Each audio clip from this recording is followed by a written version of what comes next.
أعوذ بالله من الشيطان الرجيم بسم الله الرحمن الرحيم الحمد لله رب العالمين أمدا كثيرا طيبا مباركا فيه أنفلبرا السلام عليكم ورحمة الله تعالى وبركاته وما فقوا بسم الله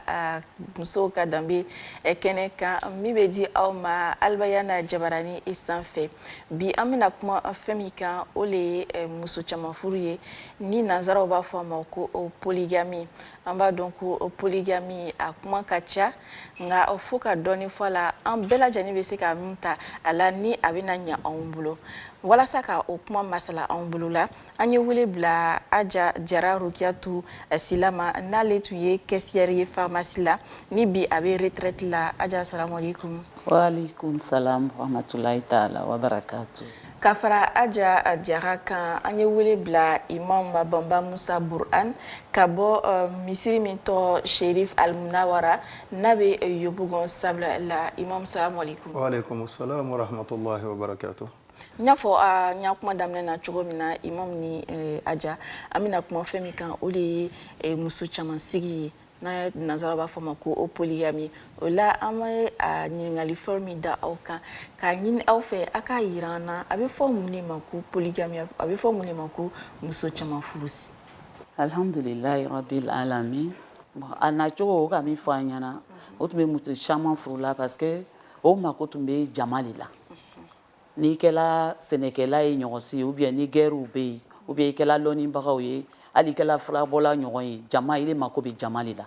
donc dans kala te ni muso chaman bi le fait o le ba to ifana be jama chaman soro parce que jama chaman be se ka bara o kiye o be se ka mo ke nyon ka be se ka dominu to bi ka di muso lo ro to ka bon o yoro la depuis otuma donc o luka ye wakati la ni ka chaman le furu muso la o le bi deme ki ya ko la yala atume dan muso doroma yala muso chaman tu furu la muso somo to me fara jama kan wal ma atume dan muso ere doroni bon muso somo furu fana bebe fara ile ya jama o kan parce que ni tala muso furu famille o famille la o famille mo bebe fara ika parce que olu dembi bolo donc olu fana be fara ya jama mo kan ni le bot o ko mi fanya o le beti jama to be jama chama liko donc ibe jama chama ko be muso chama furu be ta do furu yanga do furu yanga do furu ya olu bebe fara ile ya jama kan ifana ya jama be shaya olu tunye muso chama furu koro yo olu fe ola amna anyini imam Burhan fe imam Bamba afani ka aklinata fanyene muso chama furu kan lawalila sabula olu bola yala la ye kalan ke welonu nyini wala imam muso chama furu an lawale la nana chogoti Alhamdulillah Sayyidat Aja me foli di lima ka foli di télévision Al-Bayan ma sabo o be ka occasion de damani ni amba rena fa ka islamo na fa ni islama ya kuma do tanya boy ka ni utakeli ola katabe muso furuma wala ma muso chama furuma aja yo Sayyidat ka fo cho mina sisan ni feme tamana kelen kan ka ban be wele chama donc ni chekele ni le ka muso kelen flata sabata ke idona muso chama fulu babula mais ambese ka mi doni foya sabo wati manja avec tariku ye katabe muso chama furuma me fe ka fo Allah taala ka andla amun be islamawiye dina damnana furu dema aka fa adamadan edo muso dan na waye ka furu daga oni nyonche mais vision gberawula mo gberaw ya famia tala ulu na fuma ko on de adamadan ba damna o ma adamadan damna na muso relema c'est à dire damna na d'abord mo kala teni donc au kofe muso le na soro muso le kala sababu ye ka famille sinzi o vision na o famia togo de la abena na fuma ya wati doni na ka konslama ya nanya arabu jamana o kan furu modeli chama de kumbe comme comment te furu modèle au kambi mais ambe jumele ko ala furu modèle ni aya chaya ambe na yoro min tala lele muso ça dit famille comme constituer chogodi voilà donc yoro la voilà famille comme sigi la jumele kan o watu na na yara ka fo famille comme sigi muso kan o wati la ça dit muso de comme famille da la nyoma chogodi voilà o boloma muso kelen de comme furu mo chama ma ça dit muso de comme sans fait o wati la donc on t'a organisé donc mais aurait organisé ni compte parce que au waati la comme dunya bɛɛ tun bɛ kɛrɛ ni fɛngɛw le ye mɔgɔ kelen ye muso kelen sɔrɔ a yɛrɛ ye o ma tun bɛ masaya la o kuma tun bɛ fangatigiya la mɔgɔ wɛrɛ tilen muso filɛ fɔ n'u sera i ma suba donc mɔgɔw tun bɛ la ka foli ka muso kelen furu a forme dɔ tun bɛ se ka kɛ an y'a kɛ sisan bamalakaw par exemple muso kelen bɛ furu bamala cɛw ma a ye hakɛ to a fana bɛ si n'olu bɛɛ ye c'est à dire a bɛ don u bɛɛ kan ni den min tun nana sɔrɔ o la olu ya organisation na o tɔgɔ tun bɛ la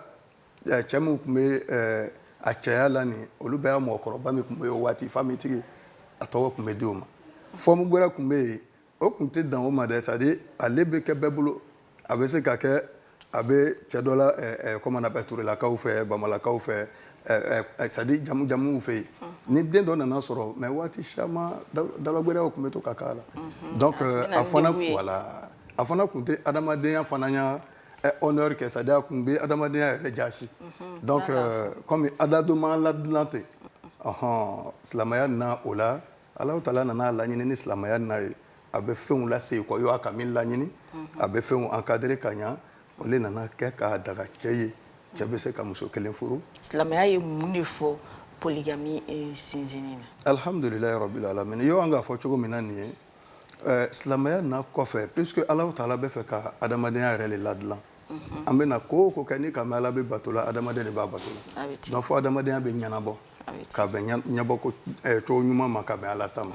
donc adamadenya dun tɛ se ka ɲɛnabɔ furu kɔfɛ parce que an bɛ si bɛ to la furu le kɔnɔ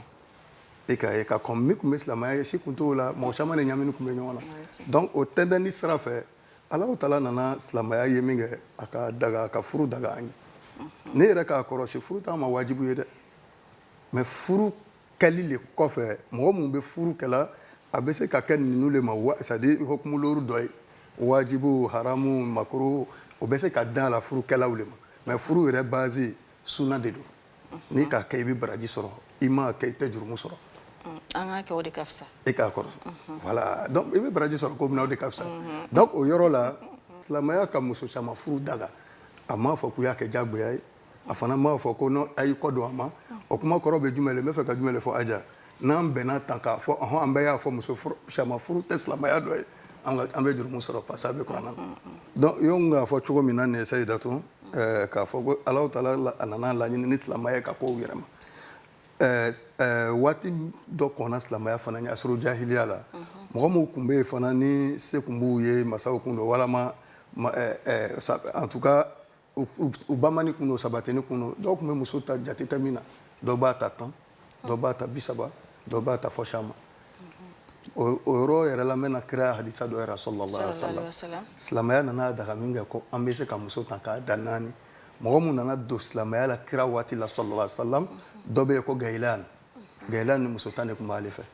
kira ko a ma sallallahu alaihi wasallam i kɛli kɔfɛ silamɛ ye 4 choisir a la i y'a tɔw labila i m'a ye donc k'a yira comme a tun bɛ furu jate la jate min c'est à dire dan tun t'a la ele bɛ se ka min ta ka bɛn i yɛrɛ ma donc yo an bɛ se ka fitinin min fɔ o yɔrɔ la inshallah Aja Jara fɔ ka la limami ya kuma kan o kelen ne muso tun bɛ muso caman furu ni min se kun kɛla k'a dan yɔrɔ min na parce que dinako kun t'o la o ni fanga tun sela ka min ta ka se da min na o de tun y'i ta da ye donc an ka min faamuya o ko la o de y'o ye o waati la denw tun bɛ kɛ ka caya denw fana tun bɛ kɛ ka caya ɲɔgɔn lɔn cogo di bon o tuma na ye peut-être i yɛrɛ tɛ n'i denw bɛɛ lɔ mun na parce que muso kɔni ka ca denw kɔni ka ca don fana dabɔla o de kama jama ye caya dɔrɔn a ye fɔ dɔrɔn nin bɛɛ y'i ta mɔgɔw ye o la Imam an bɛ fɛ i y'a fɔ an ɲɛna silamɛya jɔyɔrɔ jumɛn de bɛ polygamy kɔnɔna la muso caman furu la silamɛya ye mun yɛrɛ de fɔ muso caman furu la alhamdulilayi rabbil alamin Sayidat i y'a kuma nin na n bɛ fɛ k'a faamu a la i bɛ fɛ k'a fɔ silamɛya bɛ condition jumɛn de bila a la o tɛ wa condition b'a la mais silamɛya yɛrɛ jɔyɔrɔ oui a jɔyɔrɔ min b'a la o kun de fɔ nin ye o de bɛ k'a daga silamɛya bolo kan cogo di voilà Alahu Taala ko a ye furu kɛ kira sallallahu alaihi wasallam a fɔla kira ma sallallahu alaihi wasallam ko a ye furu kɛ kira yɛrɛ ko ten sallallahu alaihi wasallam ko furu ye olu ya sunan de ye donc mɔgɔ min bɛ seereya ko la an bɛ furu kɛ donc n k'o kuma de fɔ nin ye a ɲinina an bɛɛ fɛ ko an bɛ furu kɛ mais furu nin ye laada le comme on appelle sunan de ye furu ni a tɛ diyagoya ye mɔgɔ bolo mɔgɔ min mako t'a la mɔgɔ bɛ se kira sahaba yɛrɛ bɛɛ ma furu e ka ye mais o kɔrɔ tɛ n bɛ fɛ ka ko dɔ le souligner o yɔrɔ nin na yan anw fɛ yan dɔ bɛ se ka kɛ par exemple a ma cɛ sɔrɔ a dun tɛ tiɲɛnili sira kan a bɛ silamɛya kɛla a bɛ batokɛla ka ɲɛ mais an n'u ya communauté b'a rejeté la ko a ma furu an jo t'o la furu ye nin de ye Alahu Taala fana t'a di la bɛɛ ma n bɛ fɛ k'a fɔ ten an b'o yɔrɔ faamu furu ye sunna de ye a ma fɛ ko fɔ diyagoya n'i m'a kɛ i bɛ jurumu sɔrɔ Ala yɛrɛ de b'a latigɛ Ala yɛrɛ de b'a latigɛ Ala de b'a latigɛ ka bɛn ile yɛrɛ a condition ma voilà mais mɔgɔ ɲɛnama bɛɛ Alahu Taala k'an ɲini an fɛ ko an ye sito donc ni ko o version ninnu fara ɲɔgɔn kan bɛɛ bɛ a natala a bɛ furu donc o sira le kan sito nin sira kan kira le ko ten sallam ko a bɛna waso mɔgɔw la sini kiyama a mantoya sariya la donc mɔgɔ min sera ka muso kelen ta ka fila ta ka saba ta ka naani ta bon a bɛ comme i bɛ ka kira jama le lasaya donc silamɛya kɔnɔna na furu daganin don muso caman furu fana daganin don a tɛ diyagoya ye k'a fɔ cogo min na a fana an kana comme on appelle mɔgɔ min fana tɛ se a kɔrɔ o fana man tɛ k'i kun don a la o kɔrɔ de ko silamɛya kɔni ka muso caman furu daga nka a sigini bɛ sariya dɔw de kan naturellement a sigini bɛ sariya caman de kan Usa an bɛ se k'o sariyaw dɔn wa a sigini bɛ sariya min kan o y'a condition ye sariya belebeleba fila sariya k'olu le fɔ a ɲɛna silamɛya kan fila pe don mais fila ni a man dɔgɔ dɛ fila ni fɔlɔ bɛ jumɛn le telen k'i telen voilà Usa k'i telen cogo di alhamdulillah o yɔrɔnin ka di non ni i k'a mɛn tan sariyatigiw fɛ ko telen telen nin a ka gɛrɛ dɛ o kosɔn hadisatigiw arabukan bolo ma i bɛna mɛn hadisa dɔ kɔnɔ ko imamun adilun wa imamun adlun c'est à dire a version fila bɛ littérature le kɔnɔna na c'est à dire adilun limami min telenin don limami telenin jubakan na cɛ dɔɔni b'a ni ɲɔgɔn cɛ donc ni k'a mɛn tan ko telen sariya kɔnɔna na est-ce que an n'u y'a telen don wa hakɛto français-tigiw ko a ma ko est-ce que légalité le ɲinini don wa walama équité le ɲinini don c'est à dire légalité bɛ jumɛn le ni k'a fɔ ka tilen e ka nin ta kɛ tan ye nin ta bɛ kɛ tan ye o bɛɛ ye nin kelen sɔrɔ laɲini b'o le ye wa walama nin de bɛ bɛn ni nin ye nin de bɛ bɛn ni nin ye o telen de ɲinini don voilà an bɛ fɛ a fila bɛɛ bɛ nana yɔrɔ nin na donc sariya ko min kan ko ka telen mɔgɔ min bɛna muso caman ta d'abord ale n'a muso kelen yɛrɛ cɛ a telenna n'o ye a bɛ se o kɔrɔ a b'o hakɛ la tanga na o ye telen de parce que telen dɔ ɲinini don ile n'ale cɛ donc o kɔnɔ de la sisan ni ile k'a lɔn sisan i telenna n'ale ye i bɛ se ale kɔrɔ i b'ale minɛ silamɛya la ka muso gbɛrɛ furu k'a la o kan a ɲinini bɛ fɛ i bɛ telen muso fila ni ɲɔgɔn cɛ cogo di cɛ bɛ se ka telen muso filaw ni ɲɔgɔn cɛ cogo di alhamdulillah telen nin kɔnɔna na a bɛna baara o baara kɛ ni ɲɔgɔn ye c'est à dire e ka muso ni furu ka n'a bila ka tɔ kelen ni furu ka n'a bila ele de b'u balo la ele de b'u comment on appelle u y'a dayɛlɛma ɲini na ele de bɛ u loger la u y'a bonko b'ile le ma u y'a masiriw fana feereyabɔ fana bɛ o kungoya bɛɛ b'ile le kan donc a ɲinini bɛ ile fɛ i bɛ telen u ni ɲɔgɔn cɛ bɛɛla kow la maintenant n ko ka telen u ni ɲɔgɔn cɛ bɛɛla kow la u y'a dépenser la a ma fɔ forcément ko f'u y'a dépenser kɛ kelen ye dɛ a bɛ se ka kɛ muso i ka dɔ ta kura ye ale ma den sɔrɔ ban dɔ dɔ bɛ yen den lɔri b'o bolo n'i ko k'u bɛɛ nin kelen ni ka 100 di nasɔngɔ ye ka 100 di yan fɛ a fɔ tiɲɛ na adamadenya a telen don wa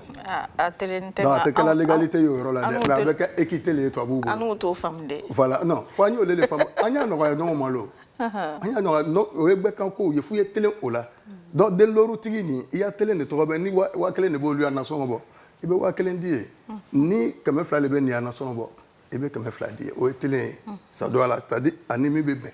a ma fɔ ko fo k'o ni kelenya o y'o o côté ye mais telen nin fana bɛ tilan ka taa telen yɔrɔ fila telen min bɛ gbɛla ko ye dépenser kow ye telen min yɛrɛ fana bɛ bona ko ye c'est à dire dusukun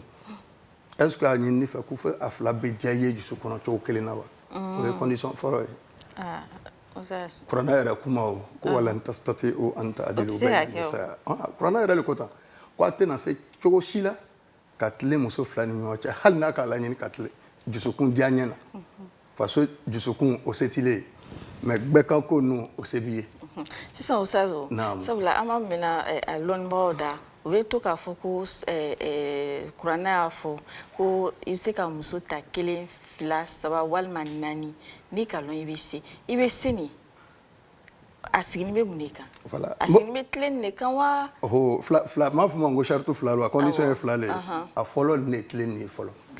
ni le yɛrɛ t'a la ye bɛɛ y'a autocritique bɛɛ y'a yɛrɛ lɔn ni le t'a la ye ne bɛ mɔgɔ ye mɔgɔ min ye faible ye ni ka muso fila ta n tɛna se ka tɛmɛ u ni ɲɔgɔn cɛ i nin bɔ a la il était kuranaya ni laban k'o le fɔ ko zalika adna an la ta'ulu ele man tɛ k'i yɛrɛ bila muso caman furu non ele k'a lɔn i tɛna se ka tɛmɛ u ni ɲɔgɔn cɛ inchallah dɔ bɛ na ele fanga buriya ma ka tɛmɛ tɔ kelen kan non ele y'i ta bɔ a la ala k'an dɛmɛ o la an ba musa bɔra sisan k'a fɔ ko cɛw ni muso caman furu babu kɔnɔna silamɛya ka sariya kelen ye tilen tilen nin fana ni bɛ tilana fila musa y'a fɔ cogo min na aja hakilinata ye jumɛn de ye o yɔrɔnin bon ne ka expérience min y'o la an y'a silamɛya kɔnɔ an y'a diinɛ min kɔnɔ n'o ye silamɛya ye komi musa k'a fɔ cogoya min na ko ala yɛrɛ k'a fɔ cɛ ka kan ka tilen de mais an b'a ye la an y'a cɛ ninnu tilenni tɛ parce que mun fɔla nin n'a fɔla ka tilen muso dɔw bɛ yen i bɛ taa sɔrɔ olu bɛ furu nin kɔnɔ olu maltraité ni no cogo dɔ la cɛ ninnu bolo bon an fila le don bɛ sigi nin na bon i b'a ye kelen bɛ yen ale o problème ɲɔgɔn t'ale kan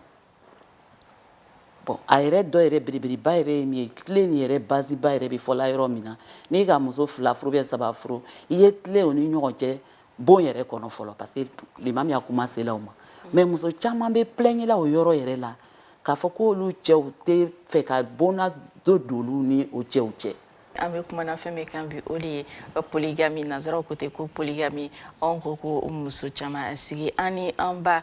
madame Diarra Rokiatou Sila ani imam Bomba Musa Buruwan de bɛ ɲɔgɔn bolo ni an bɛna masala ani babu ni kan an bɛ segin ka na imam yɔrɔ imam i ka kuma na sisan i bɔra k'a fɔ ko tile ni fana ni tilanin bɛ fila ka tile bɛɛ kan ka tile dogo la dogo yɔrɔ la i bɔra ka bɔnkɔnɔ yɔrɔ kuma fɔ an kan ka mun de faamu o la alhamdulillah i y'o n ko sisan ko tile ye fila ye ele sago bɛ ko mun na ele bɛ se ka fɛn mun labɛn o le bɛ kan ko ninnu ye a tɔ kelen o ye dusukun ta ye n ko dusukun ta i tɛ se ka tilen o la o tile bolo o ye ala le bolo kira yɛrɛ kun ko tɛ sɔrɔ salam ko ala kira ala ko nin ye ne hakililani ye dɛ n bɛ se min na o le ye nin ye mais n tɛ se min na kɛnɛ min na o ma o ye dusukun ta ye c'est à dire dɔ bɛ diya i ye dɔ ye o se t'i ye mais a tɔ bɛ o kɔfɛ o bɛ le yɛrɛ bolo ta le ele le bɛ wari tilanaw cɛ ele le bɛ balo sɔrɔ tilanaw cɛ ele le bɛ yafiniw tilana ele yɛrɛ le fana bɛ su tilana donc ka taa bɛn dogo la bon ne welela n ko dogo su tilan hokumu babu la sariyatigiw k'u ma k'u ka ɲi k'o tilan u ni ɲɔgɔn cɛ bɛrɛya kelen na ni ka tele saba di yan fɛ kɛ i bɛ tele saba di yan fɛ e ka tele kelen di yan fɛ kɛ i bɛ tele kelen di yan fɛ ne yɛrɛ bɛna kɛ tele fila fila semaine kɔnɔ ni muso fila le b'i bolo saba o bɛ k'i ka repos ye i sago a kɔni bɛ bɛn a la mais i kɔni bɛ tilan u bɛɛ bɛ kelen sɔrɔ mais o kɔnɔna na fɛn min bɛna kɛ bon kɔnɔ o tilenni tɛ kɛla égalité k'a fɔ ko non ni i ka tan kɛ yan fɛ su fɛ i bɛ tan kɛ yan fɛ su fɛ anw silamɛya m'o ɲini i fɛ dɛ n'a kɛla ta a bɛ kɛ degun ye. nka usaz tile ni yɔrɔ na an ka misaliya dɔ ta e nana muso dɔ furu ale somɔgɔw ka a lamɔ ka fɛɛrɛ bɛɛ bila a ka disposition na an b'a fɔ ten i taara muso wɛrɛ furu o fana ni ka lamɔ bɛ danna o somɔgɔ nafoloba t'o somɔgɔw bolo o k'ale ka fɛɛrɛw kɛ k'a mabɛn yala i ka kan ko olu fila ka dépense kɛ kelen ye sabula n bɛ fɛ ka min ɲini fɛ nafolo bɛ min somɔgɔw fɛ o ka ale ka ɲɛnamaya kɔrɔta min tɛ min somɔgɔw fɛ ale ka ɲɛnamaya an t'a fɔ k'a kɔrɔta nin tɛ nka a bɛ cogoya dɔ la voilà o fila minɛ cogo bɛ kɛ cogo di ni a tɛna kɛ gasisigi ye ni cɛ a tɛna kɛ comme cɛ ma tilen o ni ɲɔgɔn cɛ alhamdulillah ka bɔn o yɔrɔ la i k'a fɔ cogo min na Sayidatu o kosɔn an y'an jija an y'an diinɛ ni ɲɛɲini n'an ka y'an diinɛ lɔn kɛ kɛlɛ caman tɛ yen a filɛ muso furu babu la fikutigiw bolo charte dɔ bɛ yen i ka ɲi ka muso min furu condition dɔ bɛ yen ko i ni muso nin bɛɛ ka ɲi ka kɛ du même classe sociale c'est à dire a bɛɛ ka ɲi ka kɛ jate kelen na arabuduguw la a ma nɔgɔ yɔrɔ la a bɛ fantan bɛ taa warimuso furu dɛ u tɛ sɔn o kuma kɔrɔ tɛ ko a tɛ furu la e k'a ye ni warimuso ka ya waritigiya nin labɛn k'a fɔ ne ni yan waritigiya n k'o bɛn bile de fɛ a bɛ sigi i kun mais i tɛ se doni min kɔrɔ ala t'o dali kan ele k'a lɔ ele sɔrɔta ye 1000 min y'a balo ye 10 mois tile kɔnɔ ele bɛ taa o ta e tɛ silamɛya yɛrɛ kɔnɔ ko furu lo an y'o yɔrɔw ɲɛɲini donc ole de bɛ nin jaabi la a nana kɛ o la sisan mɔgɔ dɔ de bɛ yen i nana muso 2 sɔrɔ mɔgɔ min u kungow tɛ kelen u bɔyɔrɔw tɛ kelen n'a k'a sɔrɔ seba bɛ cɛ ye i ye ɲɛ u bɛɛ la alhamdulilayi min ka fisa olu de bɛ nin ye c'est à dire i ye 1000 di nin ma ka 1000 di nin ma mɔgɔ si tɔɲɔni tɛ min ka fisa fukutigiw bolo olu de bɛ nin ye mais n'a k'a sɔrɔ ele fana ya moyen t'o bɛɛ bɔ la mais nin min filɛ nin ye tan ale y'a ɲɛnamaya cogo i k'ale ta cogo min na 1000 de b'ale y'a dépense bɔ i bɛ 1000 dépense k'o yɔrɔ la yen an b'a dɔw yɛlɛ an ye waati dɔw la yan waati ninnu na mɔgɔw tɛ muso 2 farala ɲɔgɔn kan bilen bɛɛ bɛ kɛ u ka so i bɛna taa ye waati dɔw la dɔ bɛ yen o bɛ si la Cocody dɔ bɛ si la par exemple Yepougon u y'a sosaraw tɛ kelen i do e ka min furu o tun bɛ Cocody la e ka min furu o tun bɛ Yepougon n'i ko u b'u bɛɛ sosara kɛ kelen ye waati dɔw la a bɛ kɛ degun ye u ma dege yɔrɔ kelen mais i ya tilendenya de bɛ k'u bɛɛ to o ya yɔrɔ la ka se k'i mako don o la mais min fana bɛ kɛlɛ olu ye nin olu u ya wasa sɔrɔ fana na o ni waso tɛ kelen ye e k'a kɔrɔsi kɛ o ni waso tɛ kelen ye silamɛya yɛrɛ y'a kelen dɔ le ye nin ye tan o kuma kɔrɔ tɛ mɔgɔ ninnu bɛɛ ye classe sociale kelen ye an bɛɛ degeni bɛ ɲɔgɔn na cogo min na mais comme nin de ka di ne ye ne yɛrɛ b'o kɔrɔ ta la telen t'o la ne yɛrɛ de b'o kɔrɔ ta telen t'o la voilà fa ka i bolo don kow ni ɲɔgɔn cɛ voilà k'a labɔ k'a bɛn o yɔrɔ ma inshallah ala bɛ sababa ma o la usa i ko silamɛya ka sariya k'a sigilen bɛ fɛn 2 de kan an bɔra ka kuma fɔlɔ kan n'o ye tilen ye filanan alhamdulillah filanan min bɛ ole de bɛ cɛ min yɛrɛ bɛna muso 2nan ta a bɛna 3nan ta a bɛna 4nan ta a ye jija o a ye fanga c'est à dire se k'ale ye se cogo di voilà maintenant mo 3 yɛrɛ de bɛ nana ɲɔgɔn kɔ ma baba muso 2 ta c'est à dire dɔ fara a kan o se k'a ye se nin fana a bɛ kɛ dépense la a fana bɛ kɛ cɛya la muso ninnu mara parce que fɛn min bɔsila an na bi caman olu de bɛ nin a bɛ taa musow cɛ ka na o d'u yɛrɛ ma ka t'u cɛ ka na o k'o yɛrɛ kan joli de b'i bolo muso 4 lo mais ele tɛ se la fɔla a si ma ko dan n'a bɛ da o bɛ kɛ cogo di donc sariya bɛ nin bɛɛ le ɲinina o yɛrɛ kɔnɔna na u bɛ na den mun sɔrɔ fana a bɛ k'iya jigiya la c'est à dire a bɛ gbiriya i ma k'a fɔ den ninnu ɲɛ mara bɛ na k'u kan parce que i tɛna musow fana ta ka deli kan u bolo silamɛya la ɲini t'o ye ni k'a lɔn défaut dɔɔni b'o la dépense bolo ma dépense kɛ o la o se t'i ye i yɛrɛ fana i bɛna muso nin furu ne k'a lɔn muso nin ne tɛ se muso nin kɔrɔ muso nin tɛna to ne ta la a fanga ka bon ma non o furu a tɛ daga i ye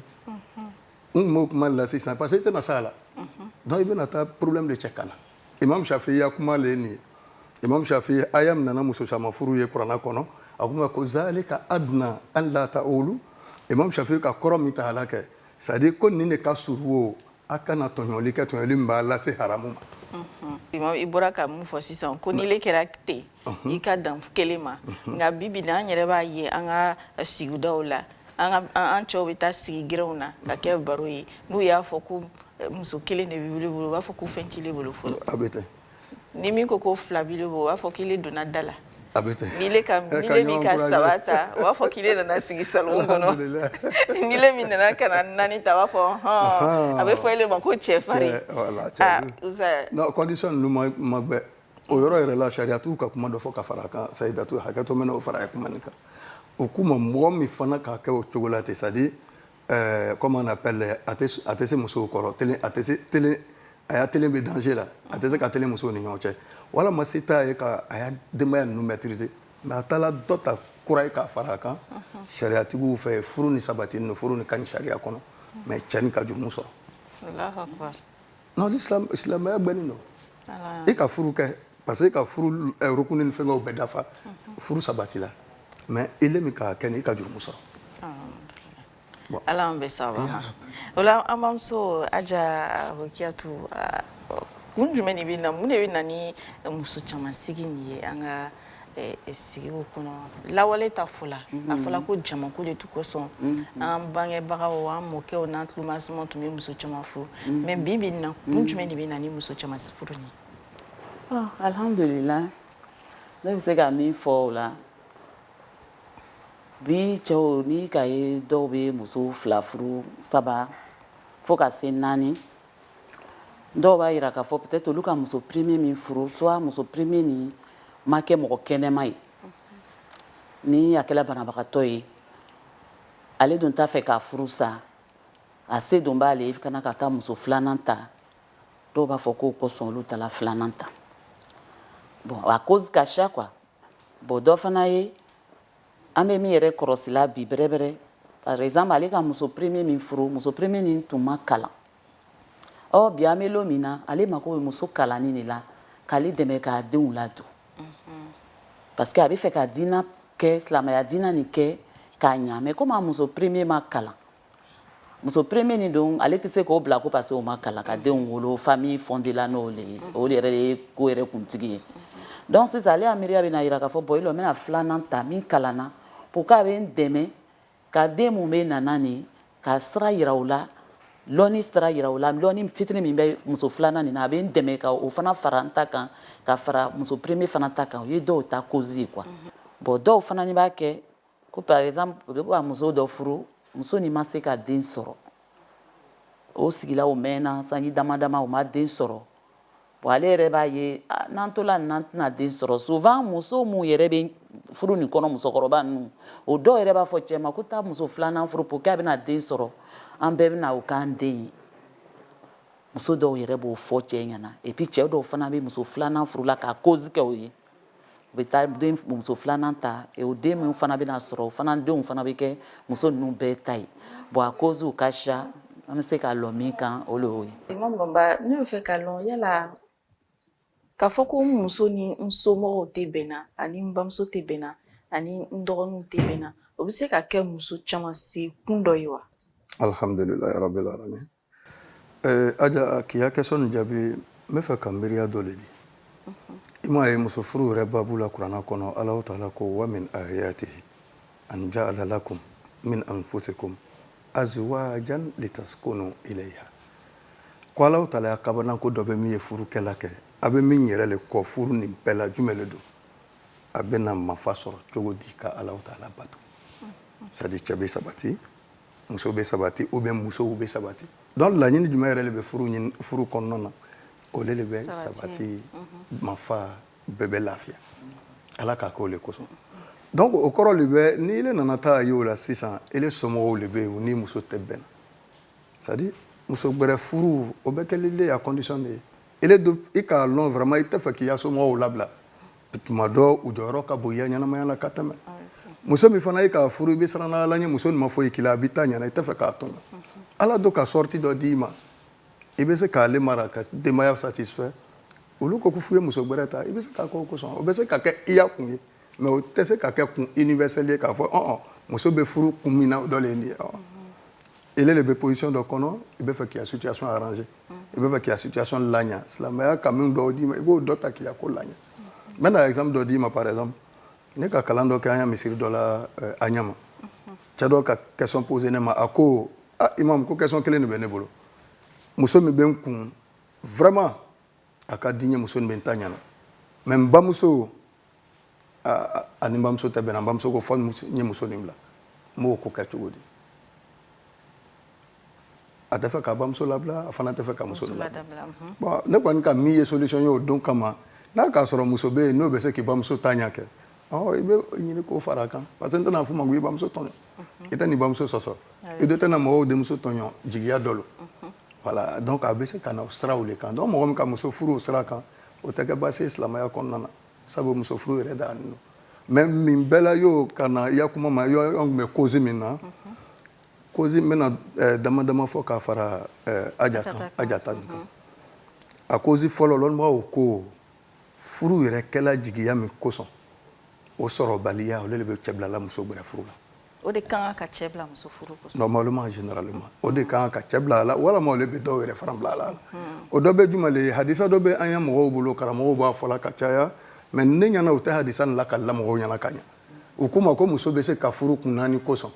kira laɲini t'o ye hadisa nin faamuna sallallahu alaihi wasallam k'u bɛ se ka muso furu a wari kosɔn badal sama n'i le ka muso furu a wari kosɔn n'i ma y'a wari sɔrɔ i b'a kɛ di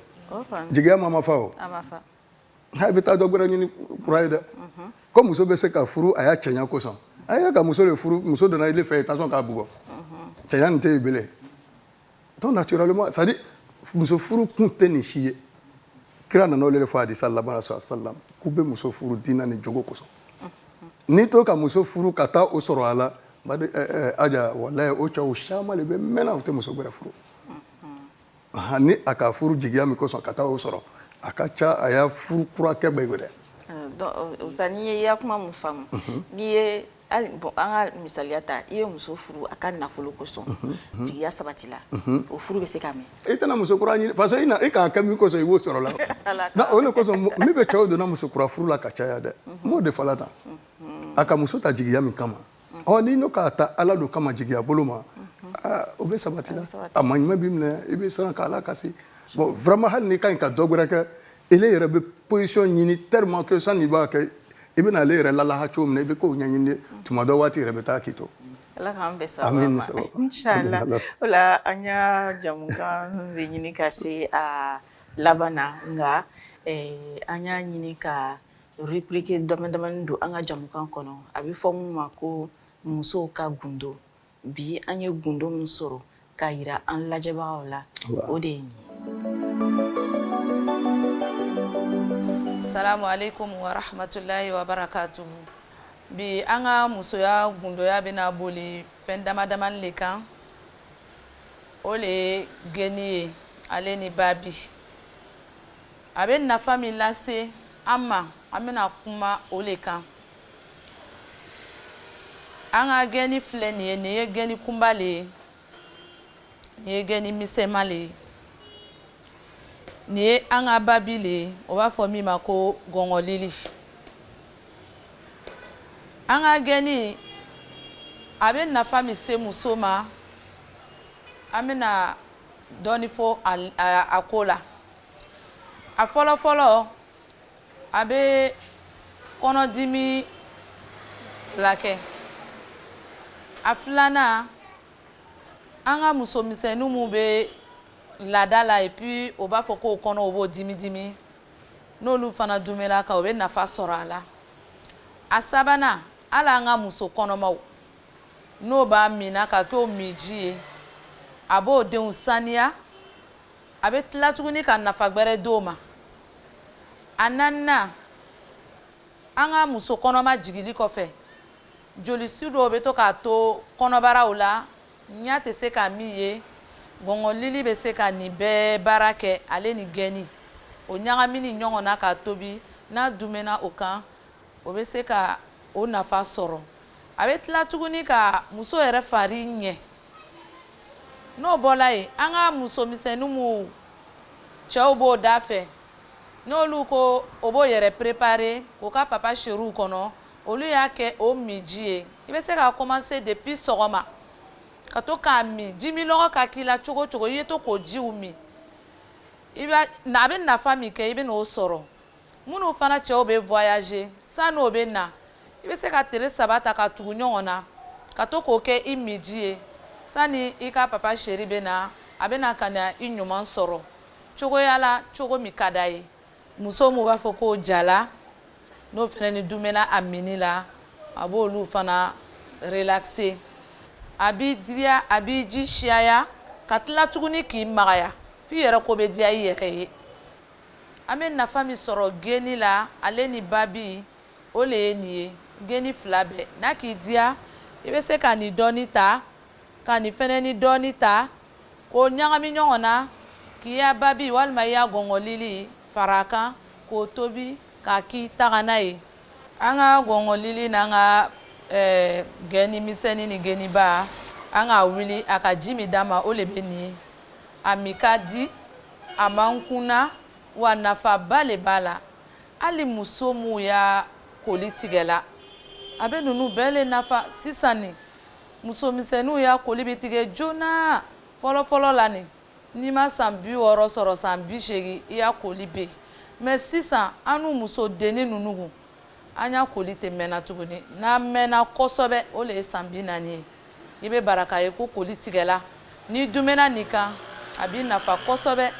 donc n bɛ min ɲini musolakaw fɛ o y'o jija an ye sɛri kɔ an ka ko kɔrɔw ma o le nafa ka bon an ma wasalamu alaikum wa rahmatulahi wa barakatuhu. O tun ye an ka rubrique ye an b'a fɔ ko min ma ko musoya gundo ni bi ta kuma tun bɛ bolila fɛn min kan o de ye geni ni babi ye n'a a yirala k'a fɔ an ma ko geni ni babi nafaba de b'a la musow ka diɲɛlatigɛ la i bɛ sanuya i kasa bɛ diya i fari bɛ ɲa wa a fana ni b'i dɛmɛ ko caman na inshallah a lamɛn ko ɲuman a n'a baarakɛ ko ɲuman ala k'a di an bɛɛ lajɛlen ma o la Aja Jara an ka kuru sera a dangan na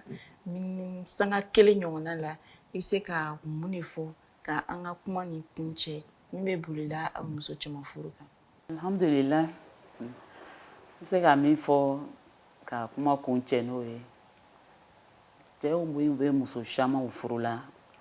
an b'a ladali cɛ ninnu a y'a kɛ o ye se ka diinɛ faamuya kosɛbɛ n'o y'an ka silamɛya diinɛ ye pour que min fɔla diinɛ kɔnɔ ko ka musow minɛ o cogoya min na o ye muso ninnu minɛ o cogo la n'o kɔni kɛla o bɛna diya an ye kosɛbɛ parce que ni a tola ala ta ma an bɛna laban ala ta de la an bɛ diɲɛ kɔnɔ yan an bɛɛ bɛna sa n'a fɔla ko an bɛ diɲɛlatigɛ min na yan olu mun k'an n'u ta k'an kɛ ɲɔgɔn kan o ma tila an ni ɲɔgɔn cɛ dusukasiw bɛ yen an tol'o la fo ka sa k'an bɛ taa n'o ye lahara a k'o tɛna se ka ɲɛnabɔ ne kɔni bɛ min ɲini cɛw fɛ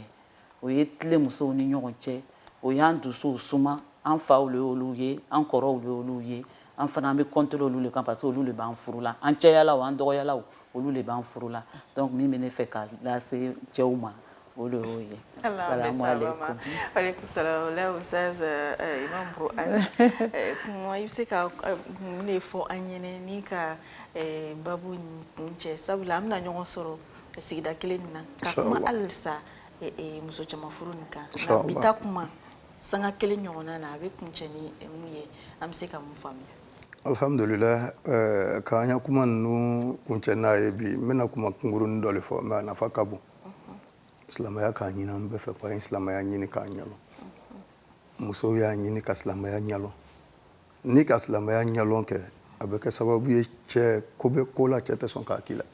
a bɛ cɛ yɛrɛ fana dɛmɛ k'i le dɛmɛ donc n bɛna olu le fɔ an bɛɛ y'a ɲini ka silamɛya faamu ka ɲa